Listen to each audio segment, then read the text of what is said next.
여러분 안녕하세요. 사순절 기간입니다.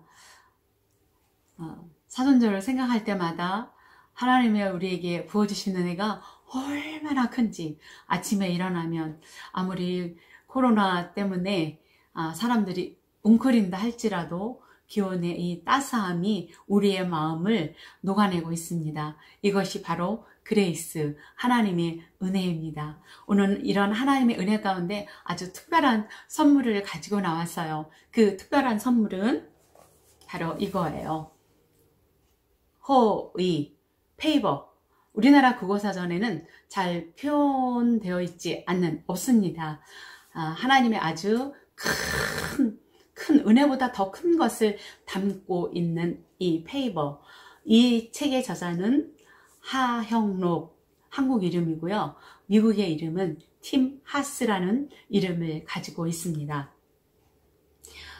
이분의 부모님은 부산의 용호동이라는 곳에서 한센스 병을 앓고 있는 그들을 14년 동안 하나님의 사랑으로 녹여주고 그 사랑으로 그 고름을 짰던 정말 살아있는 하나님의 사람이고 존경받은 분들이죠.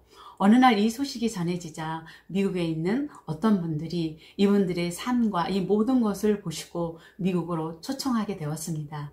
가족 전체가 아메리카 드림, 그 꿈을 가지고 살게 되었죠. 그랬던 이 저자가 그 한센스 아이들과 함께 용호동에 살 때 얼마나 많은 그 핍박을 당했는지 모릅니다. 야, 문둥이 너희들이 대장이냐? 위에 형이 있었는데 지나가면 돌을 가지고 이마에 던지고 가시를 던지고 이런데 막 피투성이가 된 거죠. 그럴 때 그 마음이 얼마나 아팠겠어요. 부모님은 그래, 하나님의 사명이니까 소명이니까 감당할 수 있지만 어린 형과 이 동생인 하영록 목사님은 당시에 그 부분을 이해하기가, 받아들이기가 쉽지 않았을 것입니다. 아메리카 드림을 꿈꾸던 이는 잘 나가던 그때 결혼을 하고 또한 두 자녀를 놓고 행복하게 살던 어느 날 쓰러졌어요. 병명이 나왔는데 심실빈맥증이라는 거예요. 숨이 멈추면 이렇게 생명의 위협을 받는 아주 위험한 병인 거죠. 그래서 의사가 이 사람을 입원시키고 말합니다. 당신은 예전처럼 직장 생활을 할 수 없어요. 당신은 심장은 다시 이식을 받아야 됩니다. 그래서 이 사람의 조직과 딱 맞는 그 심장을 기다리는데 5개월이 지났습니다. 어느 날 의사가 그 병실에 들어오더니 티마스 기쁜 소식이에요. 우리가 그렇게 기다렸던 당신의 심장과 조직과 모든 것이 맞는 그 심장이 도착했어요. 당신은 마음의 준비를 하세요. 그리고 가족들에게도 이 기쁜 소식을 알려주세요. 그리고 당신은 이제 건강하게 태어나서 이전과 같은 생활을 할 수 있게 될 것입니다. 축하드립니다. 오래 기다리셨어요. 그러면서 의자가 나가더니 참 어떻게 이렇게 심장이 똑같은 게 필요한 사람이 바로 이때 들어왔을까? 그게 무슨 말입니까, 선생님? 이유를 들어보니 어제 교통사고로 이 병원에 어떤 여인이 들어왔는데 그 여인의 그 심장과 지금 이 티마스가 이식 받으려고 하는 그 심장 조직과 모든 것이 맞는 것이에요. 이 여인은 당장 수술하지 않으면 죽는다는 이야기를 의사를 통해서 들었어요. 근데 그 이야기를 들었는데 계속해서 그 귓가의 그 마음속에 하나님의 음성이 들리는 거예요. 저 죽어가는 여인에게 내가 이식받아야 할 그 심장이 필요해. 저 죽어가는 여인에게 그 심장이 필요해. 그 여인이 살아나야 돼. 그만. 여러분, 얼마나 놀랬겠어요. 그리고 그는 의사에게 말했어요.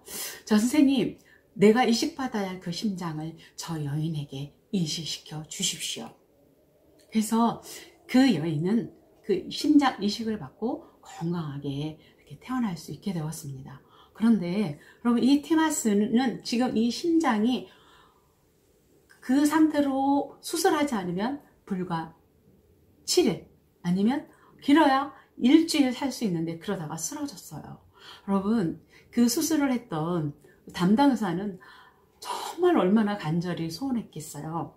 이 티마스가 살아나기를. 그래서 정말 그 병원에서 그 버려야 될 그 심장을 가지고 이 사람을 살리기 위해서 그 사람을 심장 이식을 해주게 됩니다. 버려야 할 그 심장을 가지고.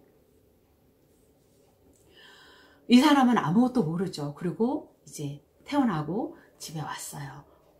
가족과 의사 선생님 외에는 모릅니다. 그런데 우리나라는 의료보험 혜택이 잘 돼 있잖아요. 네, 미국은 의료보험 혜택이 잘 되어 있는 나라가 아닙니다. 대부분 많은 나라들이 의료보험 혜택이 우리나라처럼 잘 돼 있는 나라가 없죠. 그래서 가지고 있는 모든 돈을 이제 병원비로 털고 나왔는데, 그럼 한 달에 그 당시에 약값이 약 170만 원 정도 되는 거예요. 근데 아무것도 없으니까 심장병 환자들을 찾아다니면서 약을 동양에서 약을 구걸해서 그 약으로 연명하고 있었어요. 어느 날 한 이웃이 찾아왔어요. 티마스, 당신의 소식을 들었어요. 여기 제가 얼마 전에 회사에서 보너스를 받았지 뭐예요. 이거 당신 약값에 당신의 건강을 회복하는데 좀 써줬으면 좋겠어요. 우리는 당신의 이웃이에요. 여러분이 돈이 얼마냐 하면 미화 2만 달러, 약 우리나라 돈으로 한 2,200만 원? 요즘에 이제 달러가 올라서 한 2,500만 원 정도 되겠죠. 여러분, 티마스는 알았어요.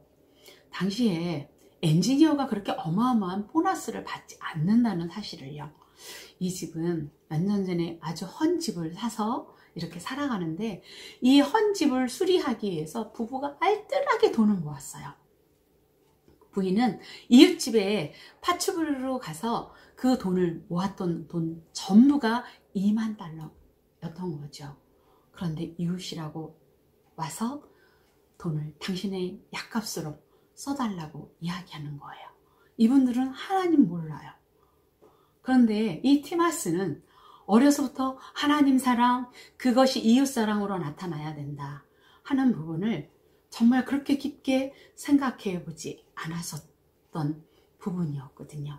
그러면서 이 티마스는 다시 회사로는 돌아갈 수 없고 그 아픈 몸을 가지고 아주 작은, 자기가 할 수 있고 했던 일이 건설회사라 작은 건설회사를 설립하게 되었습니다. 어느 날 입찰 공고가 된 광고를 보게 되었어요. 저 큰 신용회사에서 건물을 짓는다고, 감리사를 구한다고, 우리 회사의 모든 부분도 저기다가 입찰 공고 한번 내봐야지. 그리고 그날 모든 서류를 해가지고 면접하는 날 그 회사의 부회장님을 만났어요. 그리고 그는 자기 있는 대로 사실대로 모든 이야기를 부회장님에게 얘기했습니다. 네, 저희 회사는 아주 작습니다. 이런 큰 일을 해본 적이 없고요. 그리고 저의 심장은 제게 아니라 심장 이식을 받고 저는 지금 약을 먹고 있습니다. 부회장님은 그 이야기를 잘 듣고 있었어요. 그 이야기를 듣고 있었던 다른 사람들은 모두가 반대했죠. 그리고 집에 가서 있으라고 우리가 연락을 드리겠다고 얼마 후에 연락이 왔어요. 티마스 사장님, 네, 그 입찰이 낙찰이 됐습니다. 이 건물이 지어지는 동안 감리사로서 건물이 잘 완공될 수 있도록 그 일을 감당하시면 되겠습니다. 그래서 그 일을 잘 감당했어요. 그런데 이번에는 좀 더 큰 건물을 짓는데 또 티마스에게 연락이 온 거예요. 또 그 건물을 잘 지었어요. 이렇게 하다가 보니까 그 큰 신용회사의 그 큰 건물을 한 3년 동안 계속 짓다가 보니까 티마스의 회사가 아주 잘 성장할 수 있게 되었어요. 이 티마스 회사는 정말 하나님을 위하여 그리고 이웃을 위하여 베푸는 그러한 창립의 목적이었었거든요. 그런데 어느 날 전화가 왔어요. 비서로부터. 티마스 사장님, 여기 저는 장례식장입니다. 좀 와주시겠습니까? 무슨 일이신데요? 네, 저희 부회장님이 돌아가셨습니다. 좀 와주시죠. 예, 부회장님이 꼭 전해달라고 하는 것이 있어서 전해드려야 됩니다. 와서 그 비서를 만나보니까 깜짝 놀랐어요. 그 입찰을 하고 처음에 면접을 봤을 때 이미 부회장님은 병원에 가서 암 선고를 받았던 것이죠. 그런데 그때 그 티마스를 만났을 때 뭔가를 봤어요. 이 사람은 뭔가 달라. 그 이야기가 이 책 104쪽에 나와 있는데 제가 읽어봐 드릴게요. 티마스라는 친구, 죽음의 문턱까지 갔다가 심장 이식 수술을 받고 살아났군. 네, 저도 들었는데요. 나 그 사람을 도와주고 싶어. 만난 지 얼마 안 되잖아요. 그런데 말이야, 죽음의 문턱에서 살아난 그 사람한테 나 희망을 걸기로 했어. 내가 만나고 싶은 그 희망을 그 사람이 만났잖아. 내가 살고 싶은 그 모든 것을 그 사람이 대신 살아줬으면 좋겠어. 그 사람이 꼭 성공했으면 좋겠어. 그 이야기를 해주면서 이렇게 얘기하는 거예요. 내가 죽은 뒤에도 나는 그 사람을 통해서 계속 살고 싶어. 내가 죽은 뒤에도 나는 그 사람을 통해서 계속 살고 싶어. 라는 것이었습니다. 여러분, 이 이야기를 들었을 때 티마스는 얼마나 놀랬을까요? 하나님 사랑, 그 이웃으로 나타나는 이 사랑, 내가 그 병원에서 내가 받아야 할 그 심장 이식을 이를 모를 여인에게 주었었던 것처럼 이 부회장은 본인이 죽으면서 정말 더 좋은 많은 사람들을 티마스에게 연결해 주었어요. 큰 은혜를 준 거죠. 그런데 그 부회장이 돌아가셨어요. 그의 은인, 그의 이름은 로저 크로지어였어요.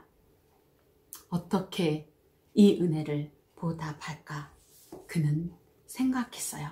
그렇다면 이 페이버는 어떤 사람에게 오게 되는가? 126쪽 페이지를 제가 읽어봐 드릴게요. 그렇다면 어떤 사람이 하나님 보시기에 페이버가 있는 사람일까? 첫째로 하나님 눈에 좋게 보이는 사람이다. 성경에서 페이버가 나올 때는 어김없이 하나님이 보시기에 라는 표현이 함께 등장한다. 하나님 눈에 보기 좋은 이란 말은 무척 깊은 의미가 담겨 있다.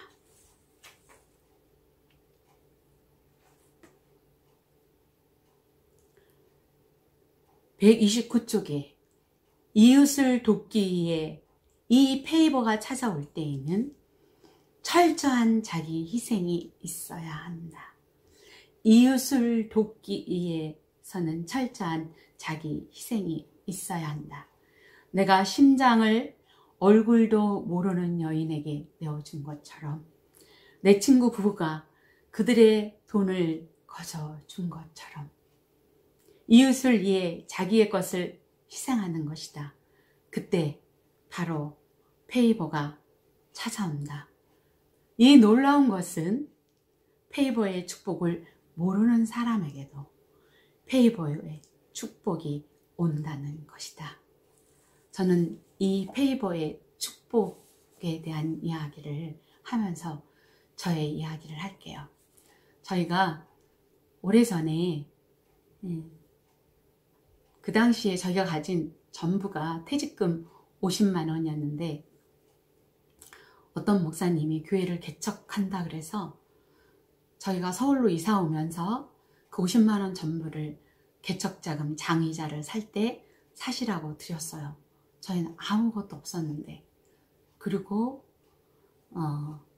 하나님께서 저희에게 부어주시는 페이버의 축복을 나누는데, 저희가 지하에서 살 때 방이 없었거든요. 근데 저희 아들의 이 목젖이 다 이렇게 붙어서 1년 365일이면 1년 360일이 항상 감기에 걸려 있었어요. 저희는 이제 너무 까마득하죠. 그때 지인분이 자신의 전부인 돈 700만 원을 가지고 왔어요. 저희 손에 쥐어줬어요. 하나님이 갖다 주랬다고. 저희가 그 돈을 받고 보증금으로 삼아서 지상의 방 한 칸으로 옮겨 나오게 되었습니다. 그 은혜를 잊을 수가 없죠. 그리고 아이들은 이 목젖 이 부분이 건강해지기 시작했어요. 네, 오늘 하나님이 말씀하시죠. 나 너를 통해 살고 싶어. 나 너를 통해 살고 싶어.